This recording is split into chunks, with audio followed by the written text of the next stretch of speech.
ang ibang ebanghelyo na nagpapadala sa impyerno, Lordship Salvation. Ang katuroang Lordship Salvation na ito ay mapanganib dahil ginagawa nitong kondisyon ang pagsuko, paggawa at pagbabago ng buhay para maligtas. Samantalang ang Biblia ay malinaw na nagsasabing ang kaligtasan ay sa pananampalataya lamang sa ginawa ni Kristo.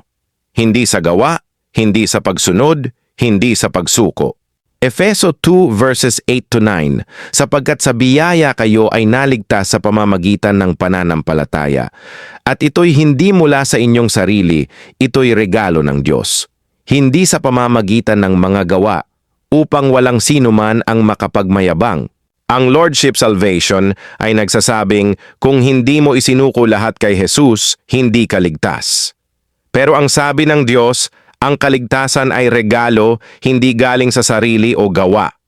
Kung kailangan mong isuko o magpakasunod para maligtas, hindi na iyon regalo, kundi bayad.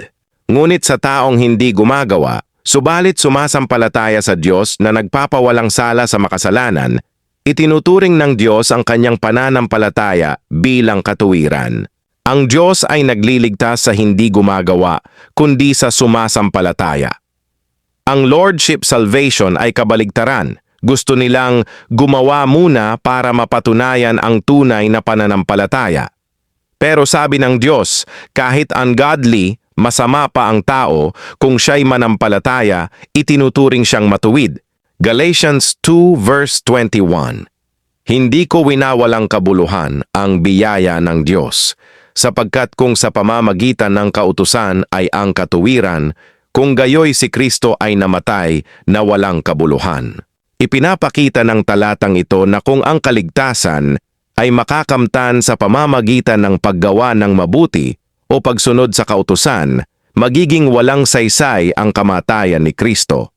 Kaya malinaw na ang katuwiran at kaligtasan ay sa pamamagitan ng biyaya ng Diyos sa pamamagitan ni Kristo Jesus, hindi sa gawa. Titus 3 verse 5, na hindi dahil sa mga gawang matuwid na ginawa natin, kundi ayon sa kaniyang kaawaan ay kaniyang iniligtas tayo sa pamamagitan ng paghuhugas ng muling kapanganakan at ng pagbabago sa pamamagitan ng Espiritu Santo. Hindi by surrender, hindi by obedience, hindi by perseverance. He saved us. Tapos na. Ang kaligtasan ay gawa niya, hindi mo. Sapagkat gayon na lamang ang pag-ibig ng Diyos sa sanlibutan, na ibinigay niya ang kanyang bugtong na anak upang ang sinumang sumampalataya sa kanya ay hindi mapahamak, kundi magkaroon ng buhay na walang hanggan. Hindi sinabi, whosoever submits o whosoever follows. Ang sabi ay, whosoever believeth. Ang tanging kondisyon para sa buhay na walang hanggan ay pananampalataya sa anak.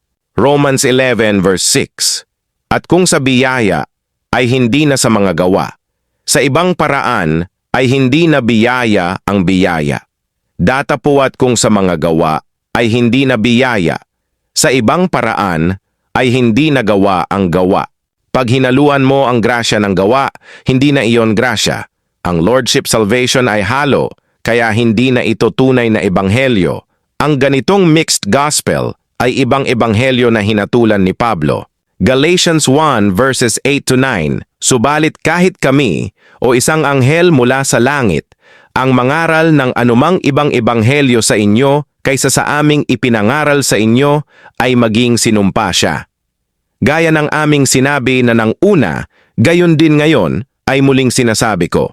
Kung ang sino man ay mangaral sa inyo ng ibang ebanghelyo kaysa sa inyong tinanggap, ay maging sinumpa siya.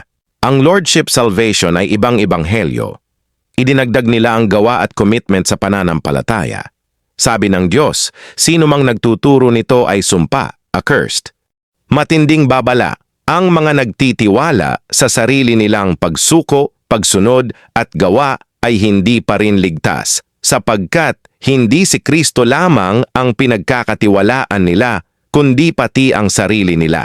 At ang sinumang hindi lubos na nagtitiwala kay Kristo lamang ay hindi pa rin ligtas at patungo sa impyerno. Acts 16 verse 31.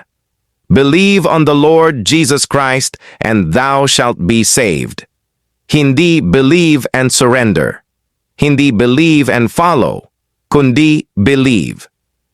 Isa lang ang daan, ang pananampalataya kay Kristo Jesus at sa kanyang tapos na gawa sa krus.